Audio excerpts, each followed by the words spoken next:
여러분 반갑습니다. 제가 81년도 20년 전에 금당선언에 살고 20년 만에 금당선언에 와보니까 좀 건물도 많이 변했고, 또 오늘 기초선언 여러 스님들한테 또 특강을 해야 되는 이런 자리에 놓이니까 감회가 무량합니다. 기초선언 교육받은 스님들한테 제가 여러 번 전에 물어봤어요. 그 강의 받은 것이 그 도움이 되고 공부에 좀 많이 이렇게 그게 되느냐 하니까, 그 기초선언 다녀온 스님들이 한결같이 뭐 강사 스님이 누군지 기억도 잘 안 나고, 강의는 그냥 제도상 마지못해 가서 받아야 되고 그냥 졸다가 오는 수가 많다고. 그런데 수자 선배 스님들이 오면은 그래도 애우상 눈을 좀 뜨고 쳐다보기는 한다고, 그런 얘기를 제가 들었어요. 저도 이제 여러분이 알다시피 저리 와서 평생 뭐 수자로 걸망지고 선방에 다녔으니까 강의를 좀 잘못해도 여러분들이 선배 애우상 좀 잘 봐줄 것이다, 이래 생각을 하고 왔습니다. 1시간 정도는 그 원고 없이 강의를 할 그런 용기는 있는데, 4시간 동안 하라 그러니까 무슨 얘기를 해야 될지 사실 좀 막막해요. 그래도 여러분들이 뭐 같이 걸망지고 다니는 도반의 입장에서 부족한 얘기라도 잘 소화시켜 줄 것이다 생각하고 강의를 진행하겠습니다. 저희들이 처음에 절에 올 때는 이 기초선언도 없었고, 비국에 봤는데도 아무 제한 없이 강원을 가든 뭐 강원을 가지 않든 선방을 다니든 다니지 않든 아무 부담 없이 삼위기를 수지하고 또 비국을 받았다고요. 그 요즘 여러분들은 복이 많아서 그런지 어쩐지 몰라도 제도상 강원을 졸업해야 되고 또 기초선언을 이렇게 거쳐야 됩니다. 기초선언 얘기가 나오니까 제가 생각하기로 여러분보다 훨씬 앞선 기초선언 선배, 아주 대선배 스님을 제가 한번 생각을 해봤습니다. 부처님이 계실 무렵에 부처님이 이제 이렇게 교단의 어른으로서 이렇게 법문을 설하시고 하는 그런 자리에 같이 동참해서 많이 공부를 배우지 않고 홀로 숲속에 가서 공부하는 수행자가 있었습니다. 그야말로 참, 그분이야말로 내가 생각할 때는 기초선언 일기생이 아닌가 이래 싶을 정도로 그분은 홀로 숲속에서 공부를 하고 있었는데, 이 수행자는 부처님이 가르쳐준 모든 그 법문이라든가 개송을, 그 당시에는 이제 이렇게 암송을 많이 해야 훌륭하고 이게 아주 공부를 잘하는 그런 스님으로 추앙받던 시대인데, 이 수행자는 아는 게 별로 없었어요. 오직 부처님이 들려주는 개송 하나만 기억을 하고 있는 거예요. 그래도 이 수행자가 열심히 숲속에서 정진을 하고 또 나름대로 정진의 힘을 얻어서 그런지 이 수행자가 그 숲속 바위 위에 올라와 가지고 제1 때가 되면은, 그 경전상으로 보면 제1을 하면은 아마 우리나라에 뭐 문수제1, 약사제1, 지장제1, 관음제1 이런 제1로 하는지 모르겠습니다. 제1마다 그 바위에 올라와 가지고 개송을 얻는데, 오직 알고 있는 개송이 하나밖에 없으니까 그 개송만 늘 외우는 거예요. 그러면은 그 개송 하나만 외우는데도 그 스님의 수행하는 그 모습이 참 좋고, 혹은 그 개송 내용이 좋아서 그런지 그 주위에 있는 숲속에 있는 모든 정령이라 그래요. 이제 우리가 하면 이제 정령이라 하면 이제 신을 말합니다. 산에 있는 정령은 산신, 나무에 있는 정령은 목신. 그런 경전에 나오는 여러 신들 있지 않습니까? 바다에 용왕신이 있고 하듯이. 그런 숲속에 여러 정령들이 모습을 나타내는 겁니다. 모습을 나타내고는 그 스님이 얼른 개성을 합장하고 아주 감사한 마음으로 감명 깊게 그 개성을 받아 지니고 개성이 끝나면은 아주 공손하게 절을 하고 그리고 다시 사라진답니다. 그래 그게 이제 마을 사람들이 산에 나무를 하러 가다든가 혹은 길을 지나가다가 그 광경을 여러 번 목격한 겁니다. 예. 그래서 그 이야기가 부처님이 계시는 정사에까지 알려졌습니다. 아무데 숲속에 사는 한 비구는 오직 한 개성밖에 애우지 모르는 그런 아주 무식한 사람인데 그 개성 하나를 읊으면은 그 숲속에 있는 여러 정령들이 모습을 나타내고 합장 공경에서 감사하게 그 개성을 새기고 담아간다. 이런 얘기가 이제 정사에 퍼지니까 부처님을 모시고 살던 여러 비구 중에서 총명하기로 좀 이름난 그런 두 비구가 있었는데 그 비구가 야 우리가 그 숲에 가서 말이야 개성을 여러 개 들려주면은 정말 그 많은 정령들이 그 많은 신들이 아주 감명받고 더욱더 발심할 것이 아닌가. 우리가 아무 날 한번 가서 그 가서 정말 한번 부처님의 그 훌륭한 가르침을 한번 전해주고 오자. 이렇게 인원을 하고 그 숲으로 갔습니다. 가서 이제 아침이 해가 뜰 때부터 자리를 깔고 앉아가지고 개성을 읊었습니다. 여러 개성을 이제 암송을 했죠. 한나절이 지나도 어느 정령도 모습을 나타내지 않고 아무런 반응이 없었어요. 누가 알아줘야 좀 이게 좀 신명이 나서 더 많이 읊을 건데 이제 점심때가 지나도 아무 반응이 없으니까 배도 고프고 지친 겁니다. 왜 별로 알지도 못하는 그 스님이 개성 하나만 읊어도 말이지 많은 신들이 나와서 아주 합장 공개하고 이렇게 막 감명을 받고 한다 하는데 우리가 이렇게 나와서 아침부터 지금까지 많은 개성을 전해주는데도 반응이 없을까 이렇게 이제 생각하고 신심이 떨어져가지고 기운도 빠지고 해서 이제 야 돌아가자. 그래서 다시 이제 다 짐을 꾸려가지고 이제 부처님 계시는 정사로 돌아왔습니다. 그래도 이제 궁금하니까 부처님한테 한번 여쭤보자. 그래 부처님한테 가가지고 부처님이시여 아무데 거기 숲속에 한 비구가 살고 있는데 그 비구가 제일이 되면은 바위 위에 올라가서 개송을 딱 한 가지 늘 정해놓고 읊는다고 합니다. 그리고 그 비구는 오직 그 개송밖에 모르기 때문에 그 개송만 읊어도 숲속에 많은 정령이라든가 이런 신들이 나타나가지고 아주 합장하고 말이지 감사하게 그 개송을 받아 지니고 가는데 그래서 우리가 많은 가르침을 주고 그 신들에게 도움을 주고자 해서 오늘 저희들이 가서 아침부터 오후까지 여러 시간을 많은 개송을 들려주었습니다. 그런데도 어느 한 신도 나타나지 않고 어느 한 정령도 반응을 보이지 않았습니다. 그래서 저희들도 지치고 맥이 빠져가지고 돌아왔습니다.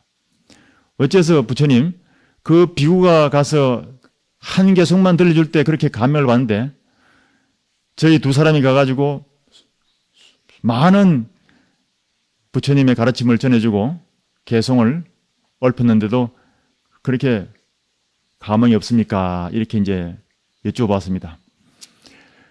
그때 부처님께서 많이 아는 것이 중요한 것이 아니다. 한 가지라도 제대로 행하는 것이야말로 참으로 중요하다. 그런 말씀을 들려주셨습니다. 기초소년생 여러 스님들께서는 경전에 있는 여러 가지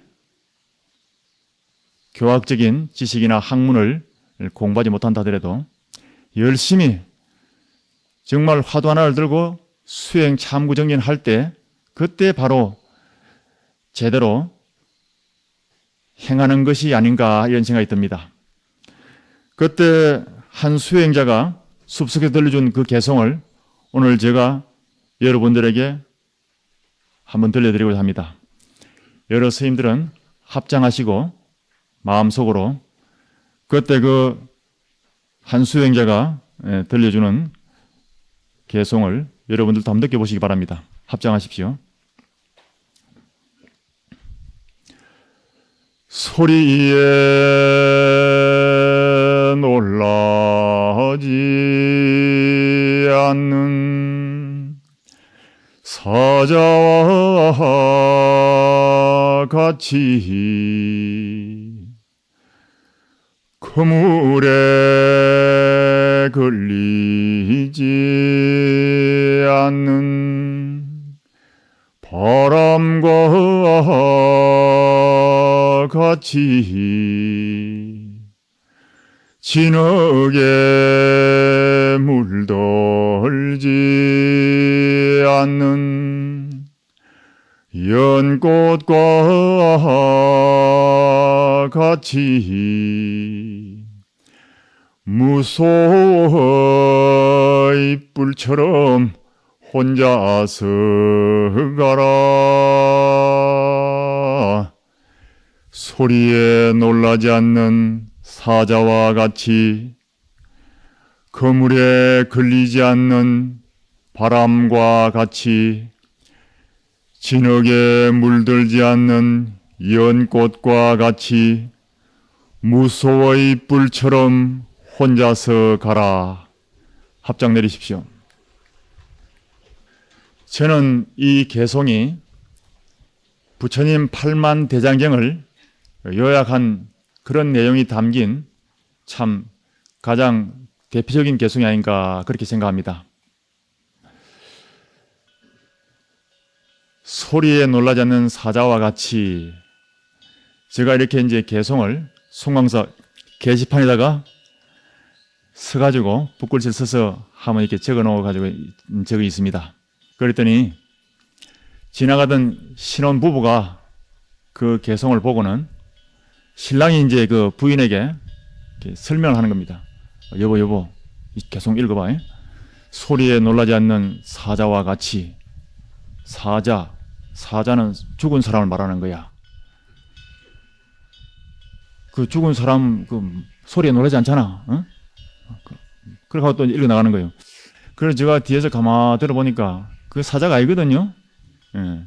이 소리에 놀라는 이 사자는 그 우리 동물의 왕, 그 라이온, 그 동물의 왕 사자를 말하는데 이 신혼부부가 지나가는 이 신랑이라는 사람은 사자의 서 이런 책은 받는 모양이야. 죽을 사자, 죽은 사람을 이렇게 잘못 생각을 하고 있더라고요.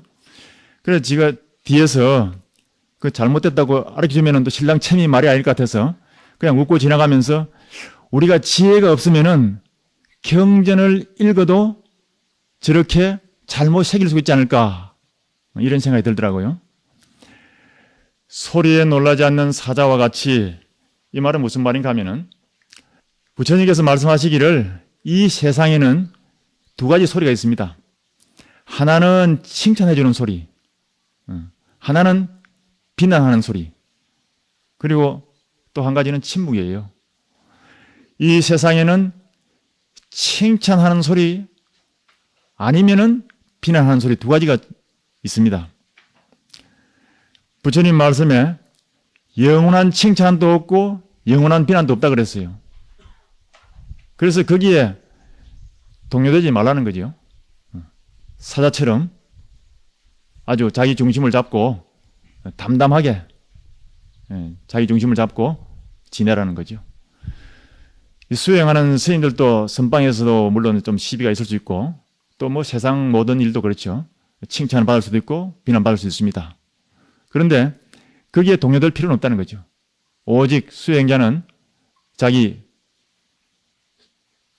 참고하는 화두를 들고 열심히 살다 보면 그거 다 지나가는 겁니다.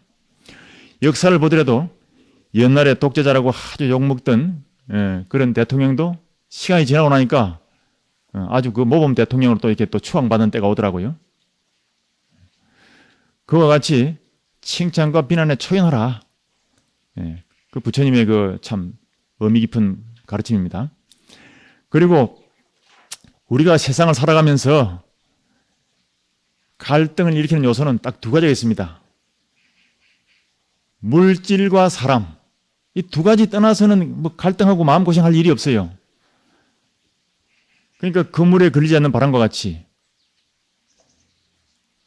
사람과 물질, 이 두 가지 그물에 얽혀가지고 우리가 마음고생을 하는데 거기에 걸리지 않는 바람과 같이 운수운합자 수행자는 그 사람에 대해서도 좀 초연하고 물질적인 것에 대해서도 좀 단박하게 그렇게 담담한 자기 중심을 가지고 살아라. 그런 뜻이 담겨 있는 것 같습니다. 그리고 진흙에 물들지 않는 연꽃이라. 이 연꽃은 우리 선의 정신을 말합니다. 우리 순수한 내면의 세계, 그 자체를 가리키는 것이라 생각됩니다. 무소의 뿔처럼 혼자서 가라. 무소는 콧불소를 말합니다. 이 소가 그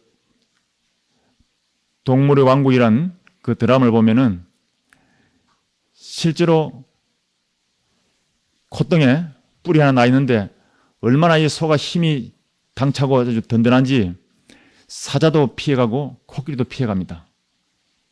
그 이 무소는 초식 동물이지만은 자기 마음에 힘이 있으니까 의젓하고 당당하게 그렇게 혼자서도 밀림을 의젓하게 갈 수 있다는 겁니다. 혼자서 가라. 그러니까 우리도 다 스님들처럼 세상 사람들도 다 뭐 부모 형제 다 내버리고 숲속에 가서 정진하자 이런 게 아닌 것 같아요. 그게 아니고 혼자서 가라는 것은 뭐냐? 오직 일념으로 가라는 겁니다. 칭찬하는 소리, 비난하는 소리 거기에도 담담하고 사람과 물질에도 좀 초연하게 오직 자기 순수한 내면의 세계를 향해서 의젓하고 당당하게 무소의 뿔처럼 일념으로 가라 이거지. 일념으로. 무소는 콧불소를 말하는데 우리가 참고적으로 이제 또 여담을 하나 얘기하면은 어느 자동차 회사에서 집차를 하나 만들어 가지고 그 이름을 뭐라고 붙일까 공모를 했답니다. 공모를 하니까 어느 노선님이 어느 저사한테 그거 무소로 해라. 무소로 한번 적어보라고. 그래서 그 처사가 적어냈어요. 그 무소를 적어내니까 그 만드는 회사도 불자 가족이라 그 무소가 차 이름을 당첨이 됐습니다. 그래서 그 처사가 돈 100만 원 상금도 타고 집 한 대도 받고 해가지고 그 차를 절에 몰고 가는 걸 봤습니다.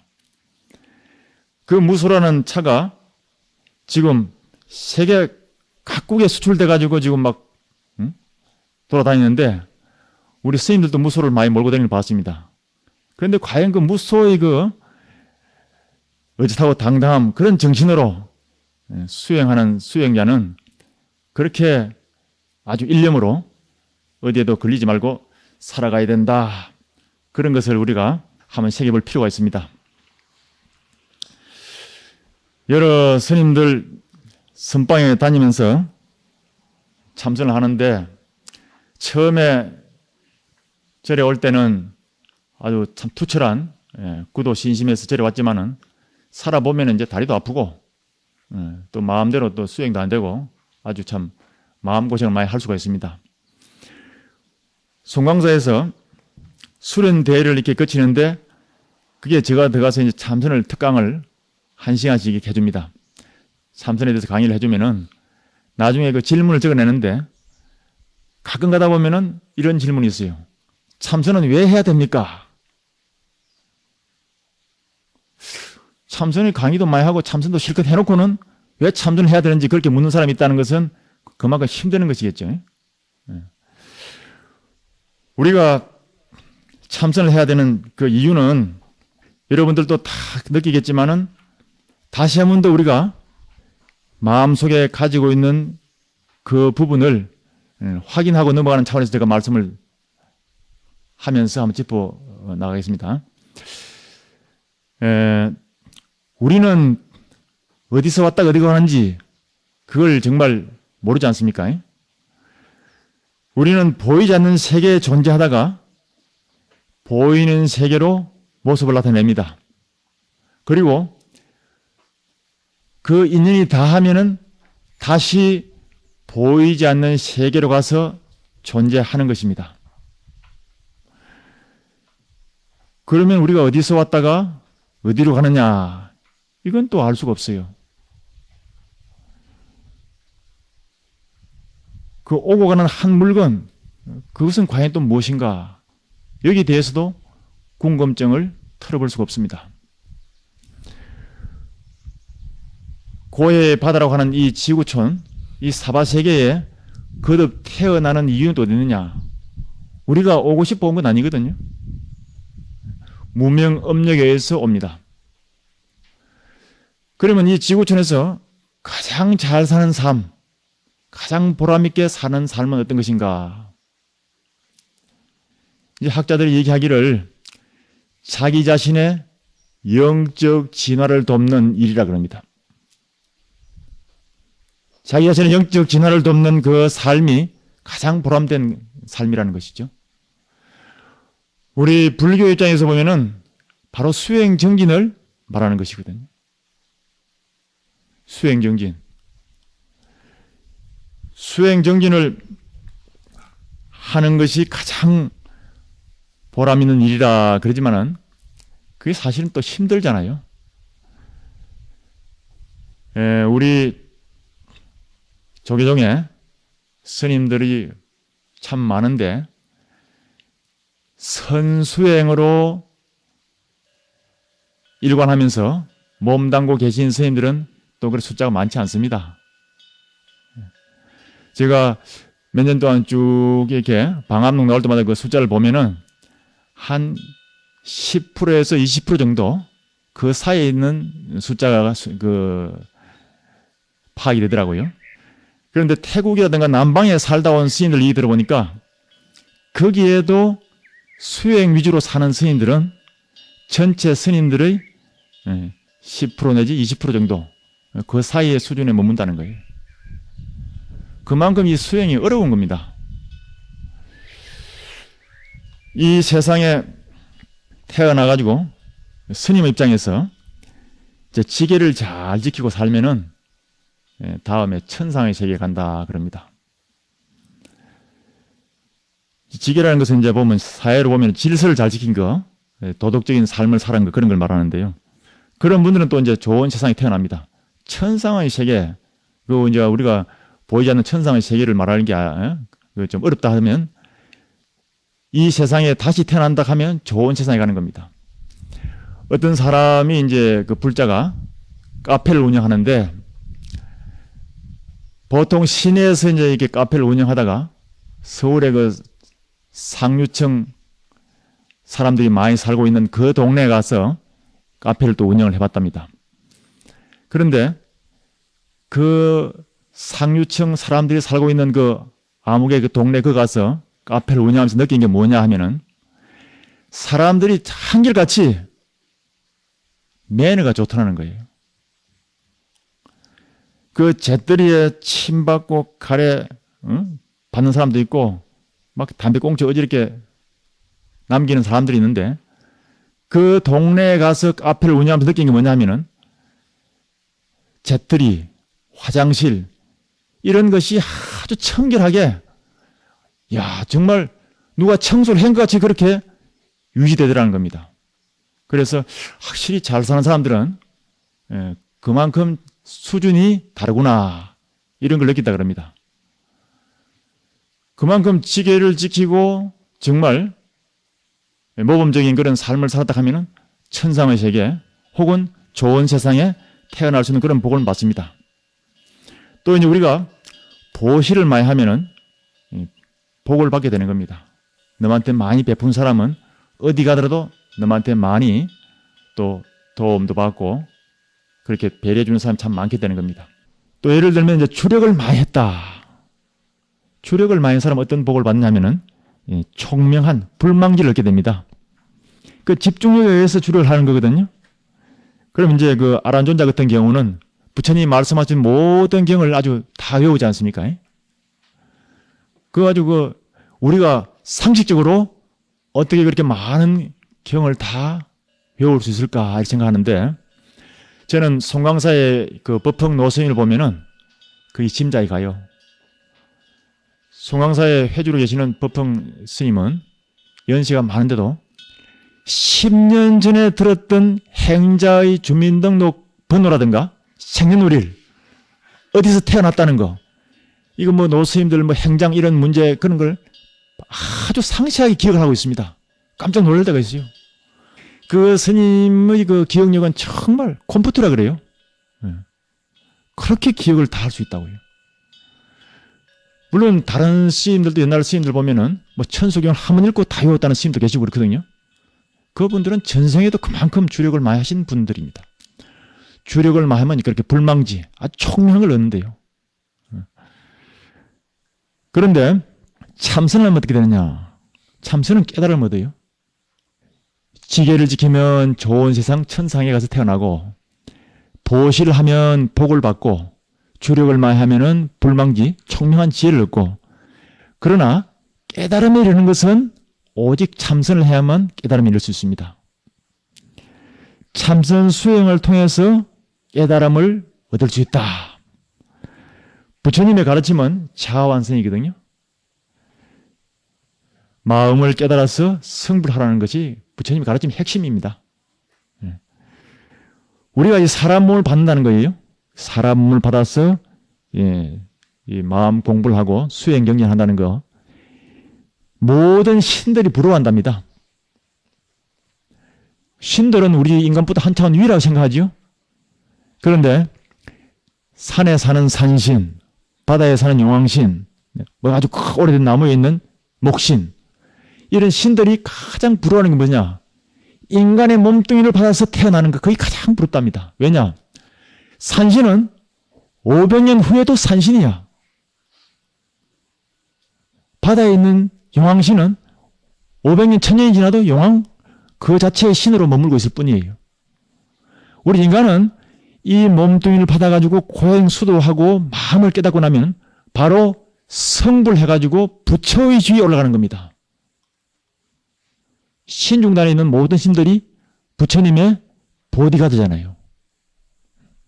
그러니까 신들은 인간의 몸뚱이를 받은 걸 그렇게 부러워한답니다. 그리고 그분들의 원하는 바가 있다면 뭐냐? 나도 다음에 언제 인간의 몸뚱이를 받아가지고 정말 고행수도해가지고 성불을 하고 싶은 거. 그것이 최고 희망사항이래요. 우리 인간들은 이 몸뚱이 받은 것을 그렇게 소중하게 생각 못 하잖아요. 그냥 어영부영 살다 보면 한생 나중에 가서 이제 후회하고 그러는데 그리고 우리 기초선언의 젊은 시인들은 참 전생에 많은 선근 공덕이 있어가지고 청복을 또 많이 지었기 때문에 좋은 도량에 와서 좋은 도반들과 또 여러 훌륭하신 선지식 스님들의 도움을 받아가면서 이렇게 공부하지 않습니까? 이건 정말 축복받은 삶입니다. 우리가 이제 신중단의 반야신경을 이렇게 이제 읽어주지 않습니까? 그건 여러 신들에게 마음을 비우고 모든 집착이 되어가지고 다음 생 언젠가 당신들도 인간의 몸을 받아가지고 해탈할 수 있는 그런 우리 법문을 들려주는 겁니다. 이제 신들이 보면 이게 보면 그 신들의 차원을 벗어나지 못하는 것이 집착 때문에 그렇다 그래요. 산신은 그 산에 너무 집착하기 때문에 산신으로 남아 있는 거예요. 바위신도 바위에 너무 오래 막 집착하다 보니까 바의 신이 돼가지고 그걸 못 떠난다 그래요. 그리고 정령들이 그런 그 집착에서 벗어난다 하면은 다른 몸을 받을 수도 있는데 집착되어 있으니까 그 집착을 버리라고 마음을 비우는 공부를 하라고 반야신경을 쭉 들어주는 거거든요. 우리 인간이 보살행을 하고 고행 수도하는 것은 성부를 향해 가는 정말 축복된 삶이다. 그걸 알아야 돼요. 우리가 이제 복이라 그러니까 복은 수행자 입장에서 보면 헛개비 같은 거거든요. 있다가도 없고 또 없다가도 생기고 그런 거거든요. 그런데 복도 이제 두 가지가 있습니다. 청복이 있고 탁복이 있습니다. 우리 그 선원에서 공부하시는 우리 여러 스님들은 다른 건 몰라도 청복은 타고난 볼 것 같아요. 청복은 타고났다 보시면 됩니다. 청복은 이제 맑은 복인데요. 맑은 복은 뭐냐? 공부할 수 있는 복입니다. 스님이 돼가지고도 이 청복을 많이 타고난 분은 수행자적인 생활로 일관되게 살 수 있습니다. 청복이 있어야 좋은 스승도 만날 수 있고 좋은 선지식도 만나고 또 좋은 도반도 만날 수 있고 좋은 도량, 전국의 선방이 다 명당에 자리 잡았거든요. 그런 그 천하 명당에 와서 살 수 있는 것도 대단한 청복입니다. 또 건강이 유지돼야 돼요. 아무리 구도에 참 정열이 불탄다 하더라도 수행할 수 있는 건강이 뒷받침해 주지 않으면은 선수행을 할 수 없지 않습니까? 우리 도반도 옛날에 선방에 쭉 다니다가 그 나중에 선방에 안 다니고 어디 말사 주지하고 하는 스님들 만나보면은 건강이 허락지 못했어. 건강이 듣지 않으니까 그렇게 이제 주지로 나와가지고 포교도 하고 불사도 일으키고 그렇게 활동하며 사는 스님들이 있더라고요. 그러니까 이 청복이란 것은 선수행을 할 수 있는 건강이 뒷받침돼 줘야 됩니다. 그리고 또 끈기가 있어야 돼요. 힘들어도 끈기를 가지고 살아갈 수 있는 그런 마음속에 원력도 세워야 됩니다. 그 청복은 그런 것이 구비되어야만 수행을 쭉 할 수 있는 맑은 복을 정말 마음껏 누릴 수 있는 거죠. 그 탁복은 뭐냐? 탁복은 재물복을 말합니다. 주지하시는 스님들은 이 재물복이 있어야 됩니다. 그래야 불사도 할 수 있고 또 포교도 할 수 있고 여러 가지 행사도 치를 수 있고 이 복이 별거 아니라 하면서도 사실은 중요한 거예요. 옛날부터 전쟁터에 나가면은 용기 있는 용장보다는 지혜 있는 지장이 이긴다 그래요. 지혜 있는 지장보다는 덕스런 덕장이 또 이긴다 그래요. 이 덕 있는 사람, 이 덕 있는 장군보다도 더 이기는 사람이 누구냐? 복장이라 그래요. 복 있는 장수가 마지막에 가서 최후의 승리를 거둔다 그럽니다. 그러니까 우리가 복을 별로 중요하게 생각하지 않지만은 항상 그 복 짓는 마음으로 수행도 하고 또 보살행도 닦아야 됩니다. 부처님이라든가 아라한을 인천의 복전이라 그러지 않습니까? 부처님이 들려주신 그 복받이 있어요. 부처님 경에 나오는 8가지 복받이 있는데 우리 수행하는 스님들도 참고적으로 한번 들어보면 해가지고 이런 좋은 일은 참 내가 두고두고 한번 생각해 보면서 내가 직접 하지는 못해도 여러 사람들에게 권하기라도 해야겠다 이렇게 생각해야 됩니다. 그래서 제가 간단하게 우리 스님들이 공부하는 데 필요한 그런 얘기를 들려드리겠습니다. 우리 몸뚱이는 복 짓는 도구라 그러거든요. 그 중에서도 이제 가장 8가지 중에서도 제일 어떤가는 복전이 어떤 것이냐? 삼보를 공경하는 것이라고 했습니다. 삼보 공경. 이 세상에 아무리 복이 없는 사람도 자기가 정말 생각을 가다듬어 가지고 부처님 전에 와서 예배하고 또 삼보님 전에 공양을 올리고 마음을 가다듬는다면 그 사람 복은 정장한다 그랬습니다. 우리 선원에 다니는 기초선언 여러 스님들도 그냥 선수행 위주로만 일념되게 살면은 참 그것도 가장 큰 공덕이 되겠지만은, 그러나 틈틈이 쉬는 시간에 여가를 이용해 가지고 법당에 가서 108배도 하고 또 자기 마음속에 원력을 다지면서 발언을 한다면은 그 스님 마음속에 복이 점점 정장되어집니다. 첫째, 건강이 좋아집니다. 108배는 종합 요가라거든요. 108배를 하게 되면은 복식 테니스를 1시간 친구와 같은 열량이 소모된답니다. 스님들이 이제 아침에 이제 방사나오나 특히 이제 법당에 가서 108배 하는 스님이 참 많은데 그건 참 좋은 일입니다. 옛날에 큰 스님들의 그 행장을 쭉 보면요, 그 참 남 모르게 항상 불전에 가서 예배하고 발언하고 나름대로 원력을 세워서 스스로 자기를 이렇게 독려하면서 그렇게 살아온 스님들이 참 많습니다. 여러 스님들도 삼보 공경을 가장 어떤가는 복전 중에 첫 번째다 이렇게 생각하시고, 결제 중에도 쉬는 시간에 불전에 그 예배하고 발언을 다지는 것은 참 좋은 겁니다. 그리고 법당에 가서 마음을 가다듬으면은 집중력이 배양됩니다. 그 뭐냐 하면 안정이 된다는 거거든요. 마음의 안정이 되어야만 화두도 일념으로 들어갈 수 있고 또 건강도 좋아집니다. 생각이 산만스럽고 흩어져 있으면은 건강도 따라서 저하됩니다. 여러분들도 집중할 수 있는 그런 시간을 많이 가져야 됩니다. 흔히 보면 이제 부처님 전에 꽃공양을 올리면은 다음 생에 미인으로 태어난다, 그렇게 인과경이 나와 있다고 해가지고 부처님 전에 꽃을 많이 올리는데, 우리 수행하는 사람들은 그 참 뜻을 알고 살아가야 됩니다. 그 낙처가 어디 있느냐 이걸 제대로 알아야 된다는 거죠. 신도들이라든가 불자들이 이런 이제 경을 믿고 꽃을 갖다 올리는 것은 참 또 좋은 일이죠.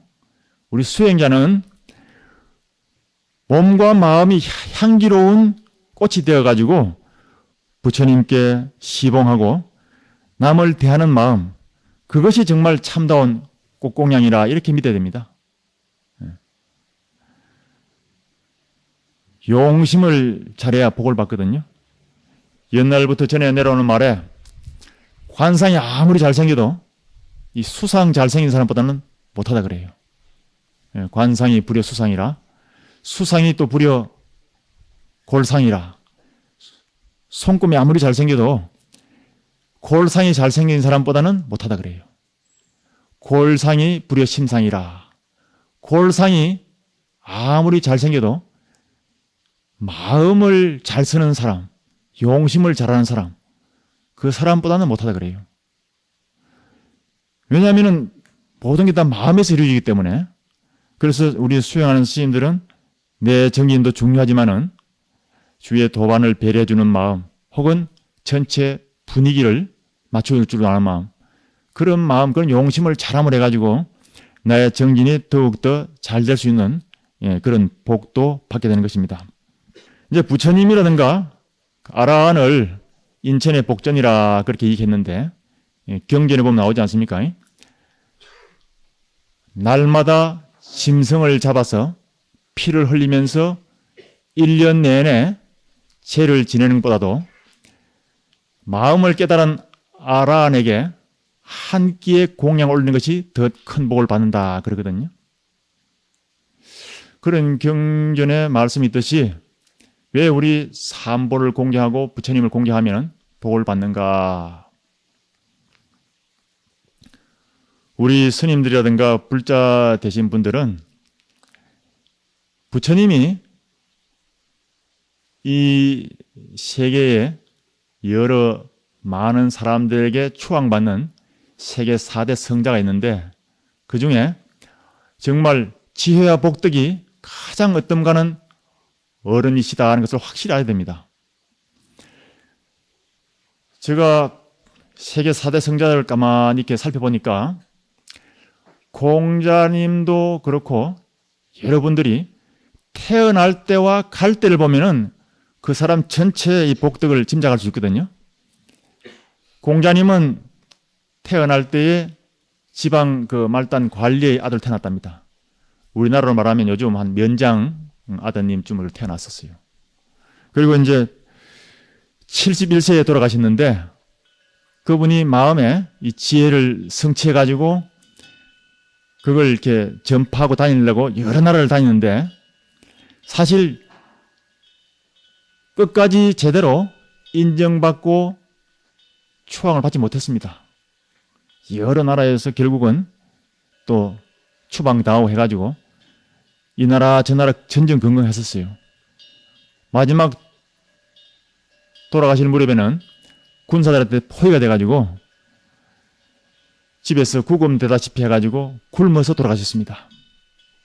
그 중국에서 중국 사람들이 공자님을 아주 격화시켜가지고 상갓집 개다 이렇게 아주 격화시켜서 얘기하기도 하고 그랬거든요. 공자님은 학자들이 보기에도 인생에서는 실패한 사람이다 이렇게 얘기를 해요. 그분도 지혜는 그래도 출중했었어요. 지혜는 4대 성자 중에서 모두 다 뭐 어느 정도 다 갖췄다 본다 하면은 복력은 다 좀 차이가 나는 것 같습니다. 예수님을 보면은 예수님은 태어날 때 마옥간에서 태어났습니다. 태어나면서부터 또 많은 사람들에게 피해를 줬어요.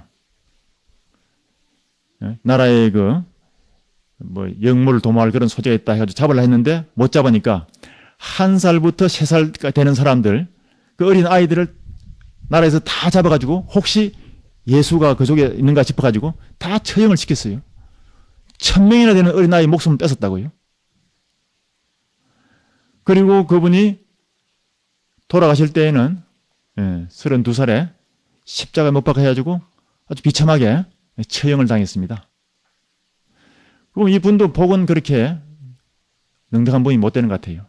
그것도 제자에게 배반을 당해가지고 잡혀갔거든요.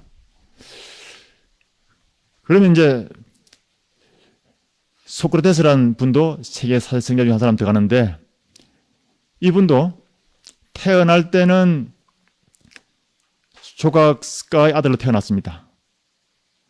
그리고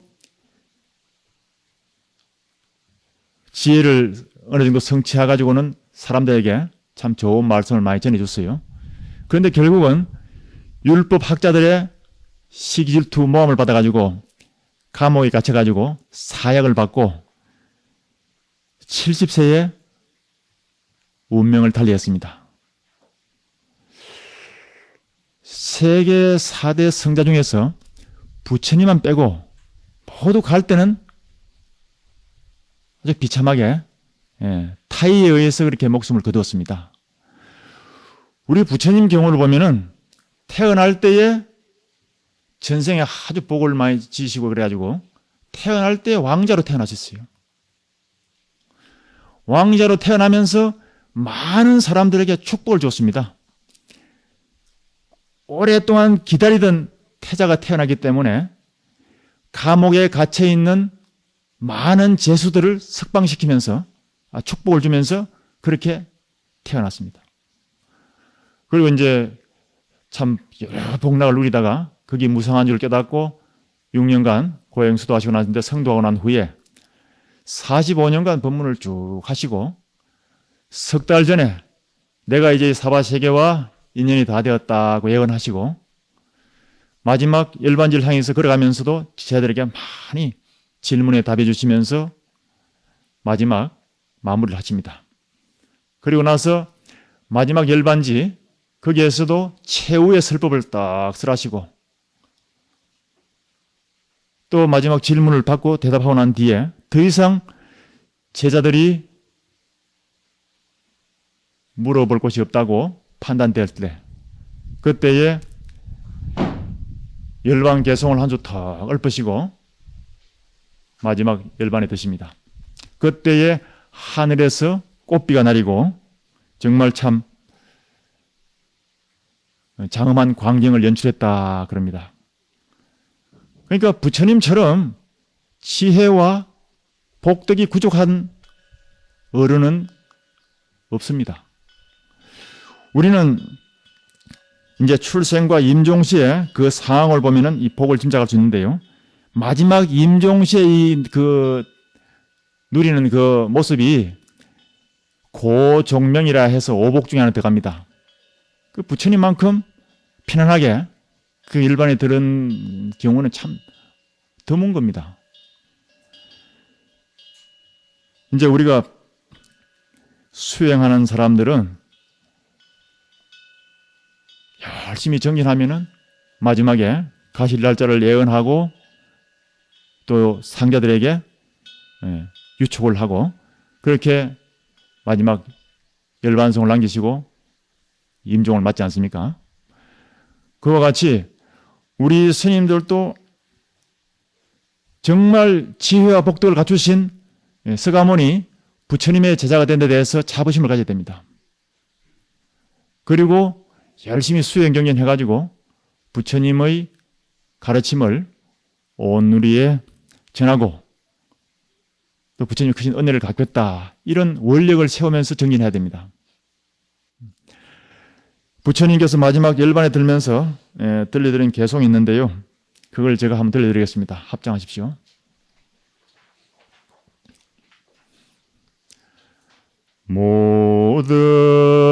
모든 것은 다 덧없이 변해간다. 영원한 것은 없느니라. 비구들이여 부지런히 정진하여라. 모든 것은 다 덧없이 변해간다. 영원한 것은 없느니라. 비구들이여 부지런히 정진하여라. 합장 내리십시오. 이 세상에 모든 것이 다 무상한 줄을 느끼고 입산에서 수행하시는 여러 스님들은 그래도 다른 사람보다도 청복을 타고나신 분들입니다. 그 청복을 마음껏 누리면서 정말 부처님 전에 원력을 세우고 끈기 있게 정진을 밀고 나가셔가지고 정말 마음속에 깨달음을 성취한다면은 그 이상 더 좋은 일이 어디 있겠습니까? 물론 이 수행이 힘들지만은 옛날 선사 스님들 말씀에 힘들다고 하지 않는다면은 다음 생에 미륵 부처님이 올 때까지 시간을 보낸다 하더라도 어떻게 마음을 깨달을 수 있겠느냐 그랬습니다. 이 세상에 천년석가나 자연 미력이 없다고 했습니다. 그냥 가만히 있어가지고 서가모니 부처님이 된 것도 아니고 자연스럽게 어영부영 해가지고 미륵 부처님이 되어서 오시는 것도 아니라는 거죠.